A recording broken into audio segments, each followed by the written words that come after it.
So one of the questions that we get so much is, how are we supposed to be handling families with everything that's happening? How are we supposed to handle families differently, or what should we do with these limitations on how many people are supposed to be in the room? What would you say, Matt? Well, thanks for the introduction, first of all. That was very kind.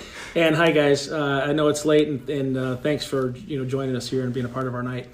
That's a good question, and it was addressed in several social media sites, NFDA being one of them as well. But our role is to prepare the deceased to the best possible way that we can, and also help them view their best possible way by using the media that we have.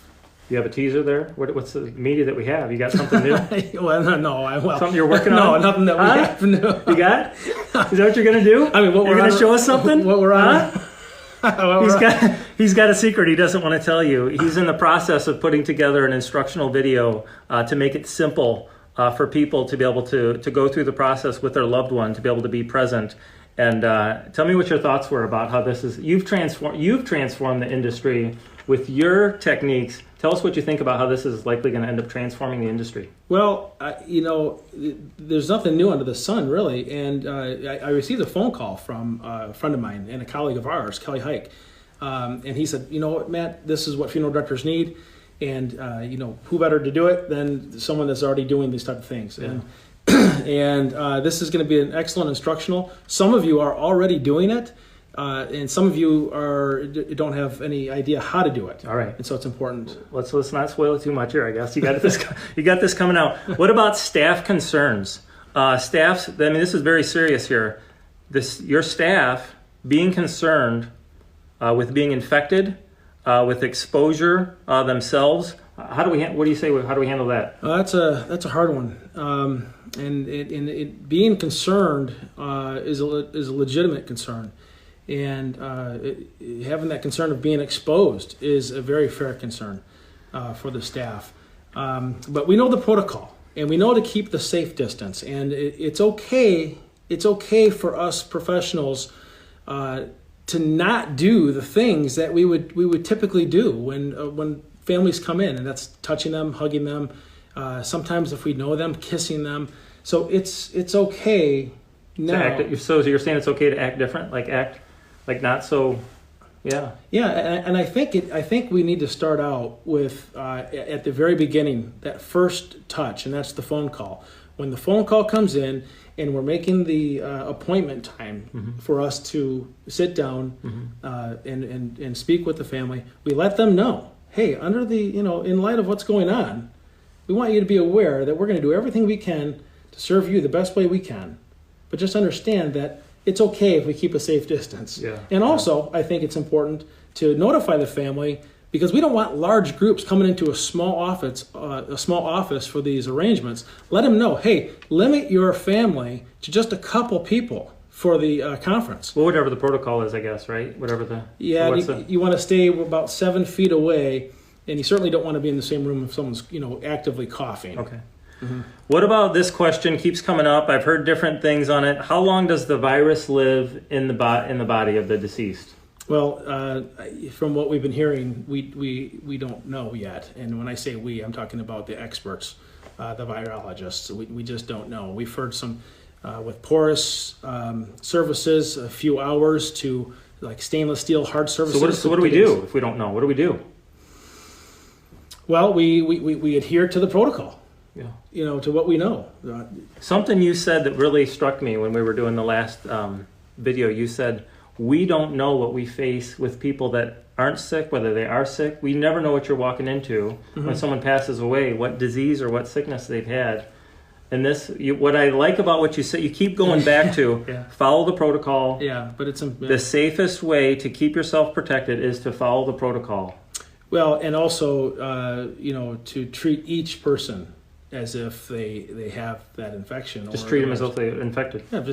Well, universal precaution, but always act as if you're dealing with, someone that has the virus. That's good. Yeah, that's good. And I think one concern is it's not necessarily the deceased person, but it's the people that were exposed. Yeah. Right. Yeah.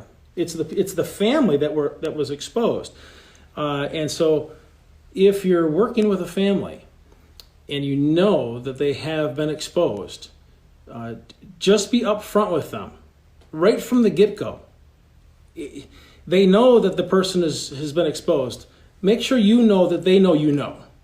That way there's no surprises. Yeah. Limit the amount of people and let them know that we're going to be, keeping a safe distance. What about this? This is a good one. What about alternatives for sanitizer? What if they're all out of sanitizer? What do you do then? Well, my buddy Gregory McCleary gave me a call just the other day, yesterday, and he says, "Hey Matt, do you got any sanitizer?" I'm like, "Well, no, that's restricted." He goes, "Well, you know what I do?" He goes, "I get a bottle of rubbing alcohol, put a little scent in it, like cherry scent or lemon or something, and he just puts it in a little bottle that creates a mist." Yeah. So just regular rubbing alcohol with a little bit of scent, and he has a little mister, and he just squirts it in his hand. We don't need to check any approvals for that, or any guidelines, or any OSHA, or CDC, or anything. Well, OSHA or CDC, I think they recommend between 60 and 80% alcohol. Okay. And just regular rubbing alcohol meets that requirement, so you should be pretty safe. All right. There. And have also, if you have sanitizer, keep it available in your funeral homes. All right. And the pumps too. I've saved the second hardest question, and I think this is a question that's come up in different versions. I think this might be the second hardest question. What do we do about because we're trained, how we're supposed to act, how we're supposed to be able to care for the family. Someone walks in, if you say we have to treat everyone as though they're potentially exposed, everyone as though they're potentially a carrier, what do we tell our staff about how they should be acting under these circumstances? Well, again, George, it's if you're concerned, that's fair, and if you're concerned, that's a fair concern. But what also is fair is making the choices to protect yourself and your staff, and letting them know to keep that distance. And to think about why we're doing what we're doing. We're doing what we're doing because I truly believe that the family is much more grateful that they have the opportunity to say goodbye to their loved one than how we're acting as professionals. Yeah. So I think if we take the focus off of us and how we act, and the real focus is giving them an opportunity to say goodbye in a dignified way. Yeah. They don't care about, that we're 7 feet away or 10 feet away. Yeah. They don't care. They're happy to just be able to They're grateful for that, yeah. Okay, and now this is one that's coming up. I mean, this is potentially revolutionary for the business. What about for our profession? What about this talk of potential cremation as an alternative to protect people from protecting and... What about that? Yeah, as if cremation isn't on the rise enough as it is, right? I'm a firm believer in the open casket viewing, as many of you that know me know that. But when it's concerning this COVID-19, listen, even with cases that are exposed or expected to be exposed to COVID-19, and you're going to handle those cases, it doesn't matter if they choose burial or visitation or cremation, you still have the potential of being exposed. Yeah. So that's already there. And to take away that key opportunity to be able to say goodbye, because that's really what we would be doing if we encourage cremation versus burial or traditional. We're taking away that key opportunity for the family to say goodbye. And we don't want to do that. So are you saying that you would even say, if the family's thinking of cremation, because of what you know and what you've experienced with the family transition of saying goodbye, that you would encourage them to go through the embalming process and experience being able to say goodbye to their loved one properly? I would. And we can do that in a dignified way. We can do it in a safe way. And I believe education, talking to your families at the point of contact, first contact, letting them know. I believe having even a pamphlet at the arrangement office that you can give the family to let them know what to expect. Mm-hmm. So for example, if I'm meeting with you and you're making arrangements with me, and I give you a little pamphlet that I've printed off, I said, George, this is how it's okay to respond. And it's okay that families may not come up to you and hug you. and prepare your families. And it can be something you just print out. You do a lot of printing, print something out that shows that it's okay to do that and to not get as close as you normally would. Yeah. Just prepare them.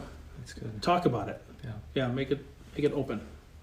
Well, I appreciate that, Matt. I know we weren't able to take questions that time, so I'll apologize for that. We are working on a simple, robust way for you to be able to bring the family into the room, for them to be able to join via closed group or secret group, I forget what the terminology is, to be able to come in and watch and be able to be a part of the service so that they're able to enjoy the passing of their loved one. And we're working on that. Last time we came on Facebook Live, we talked about what we were working on for how to handle the embalming cases. And I have to tell you, I'm so grateful. I know Matt is so grateful for all of you that have come in, viewed, commented, asked questions. He says it all the time. We're all in this together, and we're all trying to do our best to serve our families. But anything else you'd like to share, Matt, before we wrap it up here? Just keep doing what we're doing. And, you're right. I always say we're all in this together, and we all say that because we are. Yeah. Here it is, I'm sure, well after 10 o'clock Eastern Standard Time, yeah. And we're still going at it. Yeah. And just don't lose faith and the hope. Yeah. Let's go. Yeah. All right, let's go. All right.